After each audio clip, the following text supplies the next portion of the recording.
सारे factors effect करते हैं काउंसलिंग पे। भाई कितनी उस एनआईटी में कितनी सीट है, उस एनआईटी में कितनी ब्रांचेस हैं, है ना, कंप्यूटर साइंस से रिलेटेड या फिर किसी पर्टिकुलर फील्ड से रिलेटेड कितनी ब्रांचेस हैं। और ये भी डिपेंड करता है कि उसकी पॉपुलैरिटी कितनी है, मतलब NIRF रैंकिंग जो है वो, अगर आपके पास कोई चॉइस नहीं है आगे पढ़ने का, आई मीन फाइनेंशियली वीक हो और इवन आपके मॉम डैड जो है वो सोचते हैं कि मतलब किसी भी माँ बाप को लग सकता है कि उनका बेटा या फिर बेटी कब तक कितने टाइम तक पढ़ेगी या फिर पढ़ेगा, कमाने का टाइम आ गया है, ये हो गया वो हो गया, ऐसे चीज़ें होती हैं फैमिली में। मैं मिडिल क्लास फैमिली से, तो मुझे पता है। और मेन मोटो ये है कि हमें एक काम से सुनना है और अपनी चीज़ें एग्जीक्यूट करनी है और सारी जो इधर उधर की चीज़ें उसको इग्नोर करनी है, सिंपल। और बिल्कुल ध्यान नहीं देना है। मैं उन लोग के लिए बता रही हूँ, तो आपको अच्छे से क्या करना है, काउंसलिंग पे ध्यान। जो फाइनेंशियली वीक है और बहुत सारी उनके ऊपर जिम्मेदारियां चीज़ें हैं, वो अगले साल के लिए उनके पास पैसा भी नहीं है कि वो कोई फीस दे करके या फिर कुछ अलग मेहनत करके कर ले। इवन ना पैसा है ना ही इतना उनके पास एफर्ट देने का कोई अब एनर्जी बचा है कि वो एफर्ट भी देने में घबराते हैं कि यार एक साल कैसे क्या चीज़ें होंगी। तो प्लीज़ आप ऐसा मत सोचो, क्योंकि इतने कम गेट स्कोर में बहुत अच्छी अच्छी एनआईटी आपको मिल रही है और सारी कोई भी एनआईटी बुरी नहीं है। कहीं कोई सी भी एनआईटी कहीं भी पहुंच जाओ, प्लेसमेंट के लिए कंपनी आएगी और आप उसमें अच्छा, बस अपने आप को इतना अच्छा बनाओ कि प्लेसमेंट के लिए सबको बस इतना ही। Hi hello everyone, welcome back to my channel geeks girl. और आज मैं यहाँ पे OBC non creamy layer category के लिए प्रेजेंट हुई हूँ कि कितना मिनिमम गेट स्कोर हो सके, ठीक है, कितना मिनिमम गेट स्कोर हो सकता है कि हमें एनआईटी मिले, ठीक है। तो हम लोग यहाँ पे चीज़ें देखने वाले हैं CCMT काउंसलिंग के थ्रू। तो सबसे पहले मैं बताना चाहूँगी, जैसे कि मेरा एक थोड़ा सा जो ऑर्डर वे है कि पहले त्रिची है, फिर वारंगल है, NIT त्रिची वारंगल, तो वैसे ही मैं ऑर्डर वे में अच्छे से आपको बताऊँगी कि नॉन क्रीमी लेयर जो ओबीसी कैटेगरी के लोग हैं उनके लिए कितना मिनिमम स्कोर चाहिए। मिनिमम से मिनिमम इतना स्कोर हो तो आप लोग प्लीज़ उस कॉलेज को चॉइस में डालें, ठीक है। तो चलिए शुरू करते हैं। फर्स्ट नंबर पे मैं यहाँ पे बात करना चाहूँगी ओबीसी नॉन क्रीमी लेयर के लिए NIT त्रिची। और NIT त्रिची में जैसे कि आपको पता है 2 ब्रांचेस हैं। पहला है data analytics, and data analytics में है 521 गेट स्कोर से लेकर के 539। तो आप समझ सकते हैं जिसका ओबीसी कैटेगरी है वो मतलब 521 से लेकर के 540 तक के बीच में अगर गेट स्कोर है तो आपके चांसेस हैं कि आपको NIT त्रिची मिल सके। तो प्लीज़ इसको फिल करिएगा चॉइस में। NIT त्रिची जो टॉप इंस्टीट्यूट है, मतलब टॉप NIT है, फर्स्ट NIT है ये, तो आप देख सकते हो। और दूसरा ब्रांच है CSE के लिए। CSE में जो गेट स्कोर है वो 498 गया है ओबीसी के लिए। तो आप जान सकते हो कि गेट स्कोर 498 जिसका भी लगभग 500 के लगभग उसको NIT त्रिची मिल जा रहा है। तो ये कितनी अच्छी बात है। मतलब लोग ये भी सोचते हैं कि 521 जिसका भी गेट स्कोर, जिस स्टूडेंट का भी गेट स्कोर आता है ना, वो सोचते हैं कि अरे हमें कौन सा ही मिडिल या फिर लोअर NIT मिलेगा, ये वो ब्ला ब्ला ब्ला। लेकिन कैटेगरी वाइज अगर आप ओबीसी से बिलोंग करते हैं तो बिल्कुल आपको NIT त्रिची मिल सकता है। सेकंड बात करूंगी मैं NIT वारंगल के बारे में। NIT वारंगल ओबीसी कैटेगरी के लिए जैसे 2 ब्रांचेस हैं यहाँ पे। मैं ओबीसी कैटेगरी के लिए ही बात कर रही हूँ, बार मैं रिपीट करूँ, इससे अच्छा ये है कि आप लोग समझ लें, ओबीसी कैटेगरी के लिए ही बात कर रही हूँ। तो CSE ब्रांच है यहाँ पे पहला, और CSE ब्रांच के लिए 569 to 578 और CSIS के लिए 547 to 565। और NIT सूरतकल है थर्ड नंबर पे।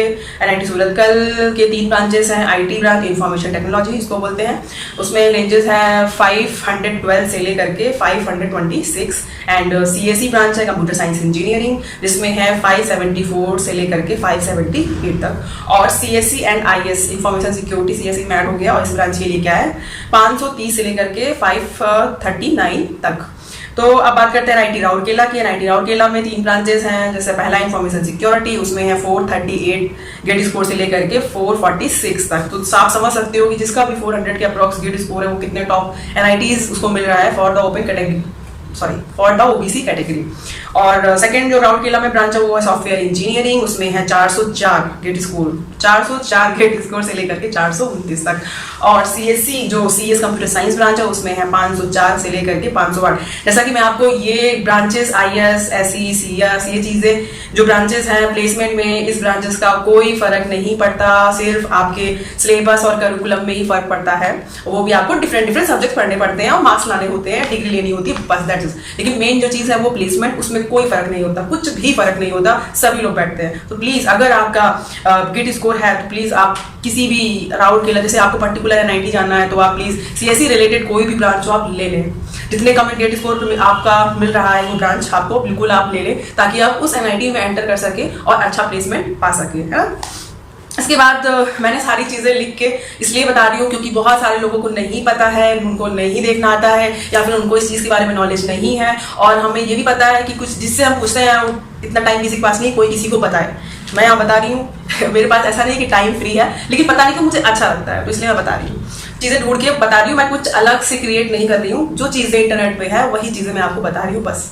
तो चलिए बात करते हैं NIT कालीकट की। NIT कालीकट में CSE और IAS इंफॉर्मेशन सिक्योरिटी ये वाली ब्रांच है, और दूसरी है CSE ब्रांच। तो CSE एंड IAS के लिए 449 से लेकर के 495 तक गेट स्कोर गया था पिछले साल 2022 की बात कर रही हूँ। जितना भी डेटा मैं आपको एनालिसिस कर रही हूँ ना, जो मैंने अभी तक ओपन कैटेगरी के लिए बनाया और OBC के लिए भी बना रही हूँ, तो ये सब मैं, और EWS के लिए बना चुकी हूँ, तो ये सब मैं 2022 का डेटा एनालिसिस लेके चल रही हूँ, एनालिसिस कर रही हूँ कि 2022 के डेटा में किस तरीके से कितने कम गेट स्कोर पे लोग एडमिशन पाए थे। तो वो मैं एक तरीके का प्रेडिक्शंस सोच रही हूँ कि हाँ ऐसा पॉसिबल है, ये चीज़ें हो सकती हैं।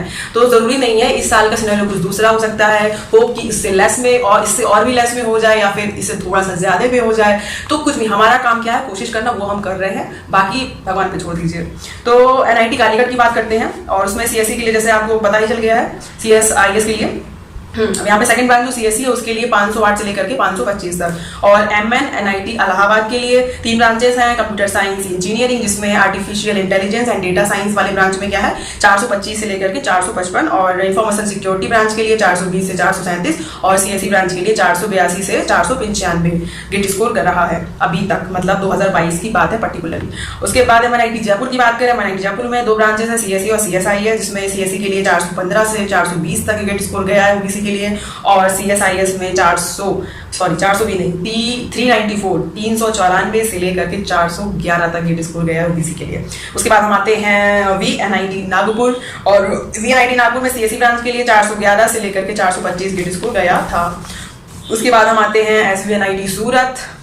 SVNIT सूरत में CSE के लिए 368 to 403 गेट स्कोर गया, और SVNIT कोई बुरा NIT नहीं है, बहुत बढ़िया NIT है, और प्लेसमेंट भी अच्छा होता है। मिनिमम मतलब ऐसा आप समझ सकते हैं कि आप बहुत ही बेकार रहे पढ़ने में, कुछ नहीं आता, फिर भी आपको 8 से 9 LPA का प्लेसमेंट आराम से मिलेगा। ठीक है, बहुत मेहनत की आपने तो आप 15 से ऊपर भी पैकेज पा सकते हो। तो अप टू यू कि आप कितना मेहनत करते हो, क्या चीज़ें हैं।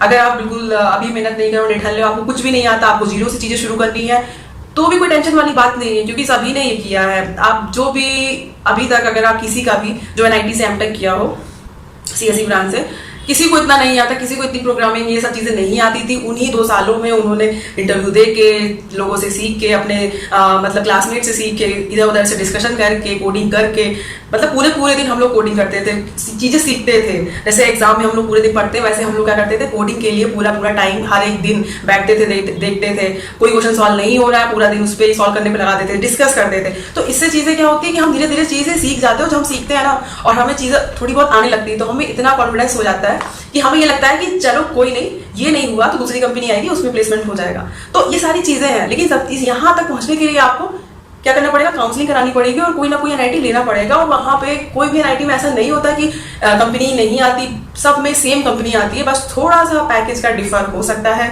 थोड़ा सा, और तो वो आपके ऊपर है। और अच्छी अच्छी पैकेजेस वाली कंपनी आती है, आप वहाँ भी अपना प्लेसमेंट ले सकते हो, लेकिन ये है कि वो आपके ऊपर है ना, आपके ऊपर भी है, थोड़ा सा 2 या 3% लक भी होता है।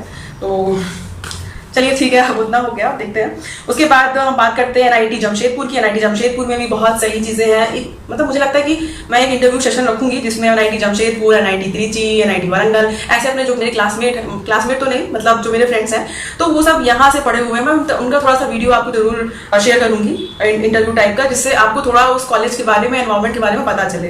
तो लेट्स सी आगे चीज़ें, मैं बहुत सही चीज़ें करने वाली हूँ, तो ताकि आपको ज़्यादा से ज़्यादा हेल्प हो। और कम से कम जब आपका काउंसलिंग जो डेट आए ना, उससे पहले आपको उन कॉलेजेस की प्लेसमेंट, उसके एडवांटेज और डिसएडवांटेज के बारे में आपको चीज़ें थोड़ी थोड़ी पता हो, है ना। तो हम ऐसे हम लोग इंटरनेट पे जाके सर्च करके क्वेरा पे इधर उधर देखते हैं, लेकिन फिर भी वो चीजें नहीं होती जो रियलिटी में कॉलेज में कोई बंदा या फिर कोई स्टूडेंट एक्सपीरियंस करता है। तो अगर कितनी अच्छी बात है कि अगर उस कॉलेज का ही कोई स्टूडेंट है वो सारी चीजें बता रहा है, क्योंकि उसको पता है प्लेसमेंट सिनेरियो क्या था, कैसे प्लेसमेंट के जो गाइडेंस थे वो क्या थे, प्लेसमेंट के जो रूल्स रेगुलेशन थे वो क्या थे। तो हर किसी कॉलेज के, हर किसी एनआईटी का अलग अलग प्लेसमेंट रूल्स रेगुलेशन होता है, ठीक है। तो सारी चीजें हम डिस्कस करेंगे। बस आप ये है कि अभी आप चीजें सोचिए, सीखिए, जितना जितना हो सके आप कोडिंग करना सीख लीजिए, क्योंकि वो चीजें काम आने वाली है एट द एंड। तो चलिए आगे बढ़ते हैं। तो जमशेदपुर के लिए मैंने बता दिया था, सीएसई ब्रांच के लिए 368 टू 381, और यहाँ पे बताने वाली हूँ उसके बाद एनआईटी कुरुक्षेत्र में साइबर सिक्योरिटी जो है, कंप्यूटर इंजीनियरिंग या साइबर सिक्योरिटी ब्रांच है, उसमें 319 से लेकर 376 गेट स्कोर गया था, और कंप्यूटर इंजीनियरिंग के लिए 324 से लेकर 400। आप समझ सकते हो 319 क्या ही गेट स्कोर है, मतलब बिल्कुल जस्ट पासिंग मार्क्स है ना। तो पासिंग मार्क्स में आपको ये एनआईटी मिल रहा है। एनआईटी कुरुक्षेत्र मैंने देखा है कि मेरे टाइम पे क्या था कि मैंने खुद देखा है कि एनआईटी कुरुक्षेत्र में एक मैम पढ़ती थी, उनका अच्छा खासा प्लेसमेंट हुआ है, आज वो बहुत अच्छी जगह है। तो एनआईटी जमशेदपुर बहुत अच्छा है, एनआईटी कुरुक्षेत्र भी अच्छा है, लेकिन कितने कम स्कोर भी सारे कॉलेज हमको मिल जा रहे हैं। लेकिन कब? फर्स्ट राउंड में नहीं, सेकंड राउंड में भी नहीं, लास्ट राउंड तक, मतलब SR राउंड 2 तक आपको जाना ही जाना है ना। तो ये सारी चीजें हैं। चलिए इसके बाद हम बात करते हैं एनआईटी भोपाल की। तो उसमें आर्टिफिशियल इंटेलिजेंस ब्रांच के लिए 328 से लेकर 350 कितना गेट स्कोर काम है बताइए, इसमें लोगों का एडमिशन हो गया है। और कंप्यूटर नेटवर्क 323 से लेकर 341 तक, और एडवांस कंप्यूटिंग ब्रांच के लिए 359 टू 433 तक, और इन्फॉर्मेशन सिक्योरिटी के लिए 350 से लेकर 389 तक। तो ये एनआईटी भोपाल का डेटा था। अब इसके बाद हम बात करते हैं एनआईटी जालंधर की। एनआईटी जालंधर में सीएसई ब्रांच के लिए 319 से लेकर 359 तक गेट स्कोर गया था। इसके बाद हम बात करते हैं एनआईटी रायपुर में आईटी ब्रांच इन्फॉर्मेशन टेक्नोलॉजी के लिए 321 से लेकर 359 तक गेट स्कोर गया था। और एनआईटी हमीरपुर के बारे में बात करते हैं अब, तो उसमें 2 ब्रांचेस है, एक सीएसई के लिए 328 से लेकर 368 तक गया था गेट स्कोर, और जो CSE plus artificial intelligence branch है दूसरी वाली, उसके लिए थी 366 से लेकर के 442 गेट स्कोर गया था एनआईटी हमीरपुर के लिए, ठीक है। तो ये सारी जो डिस्कशन था वो मेरा ओबीसी नॉन क्रीमी लेयर के लिए था। तो आप समझ सकते हो, अगर आप ओबीसी नॉन क्रीमी लेयर उसके लिए मतलब हैंडीकैप वालों की अलग कैटेगरी, उसमें तो और कम गेट स्कोर जाता है। तो आप समझ सकते हो कितने कम गेट स्कोर, क्योंकि देखो इतने कॉलेज हैं, कॉलेज में सीटें हैं, तो ऐसा तो है नहीं कि वो अपनी सीट को खाली रखेंगे एक आपके हाई गेट स्कोर के चक्कर में, कि आपका हाई गेट स्कोर नहीं है तो चलो ठीक है सीट खाली कर देते हैं, तो ऐसा तो है नहीं ना। तो कम से कम वो अपनी सीट भरने की कोशिश करते हैं, जैसे उनकी सीटें भरती हैं तो बस वो वहाँ पे स्टॉप कर देते हैं कि भाई हमारा सीट भर चुका है, अब हम नहीं ले सकते हैं। तो बस इस बेस पे कट ऑफ होती है कि भाई बहुत सारे फैक्टर्स इफेक्ट करते हैं काउंसलिंग पे, भाई कितनी उस एनआईटी में कितनी सीट है, उस एनआईटी में कितनी ब्रांचेस हैं, है ना, कंप्यूटर साइंस से रिलेटेड या फिर किसी पर्टिकुलर फील्ड से रिलेटेड कितनी ब्रांचेस हैं, और ये भी डिपेंड करता है कि उसकी पॉपुलैरिटी कितनी है, मतलब NIRF रैंकिंग जो है होती है आजकल क्या मतलब होती आई है, तो उसमें कौन से स्थान पे है, तो लोग क्या करते हैं उसी चॉइस वाइज देख के करते हैं। तो बहुत सारी फैक्टर्स, वहाँ के जो रिसर्च है वो रिसर्च कैसे होते हैं, तो उसके लिए NIRF जो रैंकिंग है वो डिपेंड करती है कि वहाँ का रिसर्च करिकुलम क्या क्या चीज़ें एक्टिविटीज होती है वो किस तरह की है। तो दैट्स ऑल, मैं आपसे बस यही बोलना चाहती हूँ कि कैसे भी करके अगर आपके पास कोई चॉइस नहीं है आगे पढ़ने का, आपको बिल्कुल भी आपके पास टाइम नहीं है, आप थोड़े से फाइनेंशियली वीक हो, और इवन आपके मॉम डैड जो है वो सोचते हैं कि मतलब किसी भी माँ बाप को लग सकता है कि उनका बेटा या फिर बेटी कब तक कितने टाइम तक पढ़ेगी या फिर पढ़ेगा, कमाने का टाइम आ गया है, ये हो गया वो हो गया, ऐसे चीज़ें होती हैं फैमिली में। मैं मिडिल क्लास फैमिली से, तो मुझे पता है, और होती हैं ऑलरेडी, ये नॉर्मल भी है, इसमें कुछ बुरा मानने की बात नहीं है। लेकिन हमारा जो मेन मोटो ये है कि हमें एक कान से सुनना है और अपनी चीज़ें एग्जीक्यूट करनी है, और सारी जो इधर उधर की चीज़ें उसको इग्नोर करनी है, सिंपल। और जस्ट मैं आपसे सच बता रही हूँ, प्लीज बिलीव मी, कि अभी ये क्या चल रहा है, अप्रैल का लास्ट खत्म हो गया, अभी मई आएगा, जून के फर्स्ट वीक या सेकंड वीक में काउंसलिंग शुरू हो जाएगी। सोचिए 1 या 1.5 महीने की बात है, फिर आपकी लाइफ एकदम सेट होगी। जून या जुलाई और अगस्त के लास्ट वीक तक काउंसलिंग चलेगी। अगर किसी को SR राउंड तक जाना है तो अगस्त या सितंबर के फर्स्ट वीक तक थोड़ा आपका चलेगा। तो सोचिए ये 3 महीने आपके लिए बहुत मैटर करने वाले हैं। 3 महीनों में आप बहुत अच्छा कर सकते हैं। प्लीज इधर उधर की बातों को इग्नोर करिए और चीज़ों को अपने आप को रिस्पॉन्सिबल बनाइए कि हाँ मेरी रिस्पॉन्सिबिलिटी, हाँ मेरी वजह से चीज़ें हैं। इतना मतलब होता नहीं है कि इसकी वजह से मैं ये नहीं कर पाई या फिर कर पाया, तो ऐसा बिल्कुल भी मत सोचिए कि ठीक है ये लोग ऐसा मुझे बोल रहे हैं, कोई बात नहीं, आने वाले टाइम में इनको झूठा साबित करना है, तो ऐसे हम लोग सोच सकते हैं। तो बस मेरा मेन मोटो यही है कि जिनका भी गेट स्कोर कम है, जो भी फाइनेंशियली वीक है, थोड़े से फैमिली बैकग्राउंड से थोड़े फाइनेंशियली वीक है, और जिनको लगता है कि थोड़ा सा उनके मॉम डैड थोड़ा सा उन पर बिलीव नहीं करते या फिर कुछ ताने वाने मारते जो मतलब नॉर्मल है, ऐसा कुछ नहीं। हम इवन हम लोग भी अगर मॉम डैड बने इन फ्यूचर में जाके तो भी हम लोग उनको भी ताना मारेंगे, क्योंकि किसी को भी गुस्सा या फ्रस्ट्रेशन हो सकता है। तो उस पर आपको बिल्कुल ध्यान नहीं देना है, मैं उन्हीं लोग के लिए बता रही हूँ। तो आपको अच्छे से क्या करना है, काउंसलिंग पे ध्यान देना है। हाँ, आपकी फैमिली सपोर्ट करती है, आप फाइनेंशियली आपको फर्क नहीं पड़ता, फाइनेंशियली वीक नहीं हो, आपको पैसे से कोई मतलब नहीं, कितना भी उड़ा सकते हो। आपका बस मेन मोटो ये है कि आपको अच्छे से गेट में अच्छी रैंक लाना है और अच्छी जगह जाना है। आपका जॉब मेन मोटो नहीं, आपका रिसर्च है, तो आपके पास अलग हो सकते हैं। तो आप अपना नेक्स्ट ईयर प्रिपरेशन के लिए जा सकते हो। लेकिन मैं उनके लिए बात कर रही हूँ जो फाइनेंशियली वीक है और बहुत सारी उनके ऊपर जिम्मेदारियां चीजें हैं, वो अगले साल के लिए उनके पास पैसा भी नहीं है कि वो कोई फीस दे करके या फिर कुछ अलग मेहनत करके कर ले। इवन ना पैसा है, ना ही इतना उनके पास एफर्ट देने का कोई अब एनर्जी बचा है कि वो एफर्ट भी देने में घबराते हैं कि यार एक साल कैसे क्या चीजें होंगी। तो प्लीज आप ऐसा मत सोचो, क्योंकि इतने कम गेट स्कोर में बहुत अच्छी अच्छी एनआईटी आपको मिल रही है, और सारी कोई भी एनआईटी बुरी नहीं है। कहीं कोई सी भी एनआईटी कहीं भी पहुंच जाओ, प्लेसमेंट के लिए कंपनियां आएंगी और आप उसमें अच्छा बस अपने आप को इतना अच्छा बनाओ कि प्लेसमेंट ले सको, बस इतना ही है। क्योंकि बहुत सारी ऐसे एनआईटी भी हैं, जैसे कि पहले त्रिची में भी है, त्रिची मतलब टॉप एनआईटीज भी हैं जहां पे लोग जाते हो प्लेसमेंट नहीं ले सकते, क्योंकि उनके ऊपर है ना। अगर वो नहीं लेना चाहते तो नहीं ले सकते, नहीं ले पाते, और जिनको चाहिए होता है प्लेसमेंट तो कोई भी कैसी भी एनआईटी हो प्लेसमेंट लेके रहते हैं। लेकिन हाँ, आपको अपॉर्चुनिटी की कोई कमी नहीं रहेगी, बिल्कुल भी कोई कमी नहीं रहने वाली। तो मेरा आपसे बस इतना ही था, बाकी और मैं आपका टाइम नहीं लूंगी, सिर्फ इतना ही बोलूंगी, ठीक है। तो चलिए नेक्स्ट वीडियो मिलेंगे, बहुत ही इंफॉर्मेटिव वीडियो मैं बिल्कुल लाऊंगी।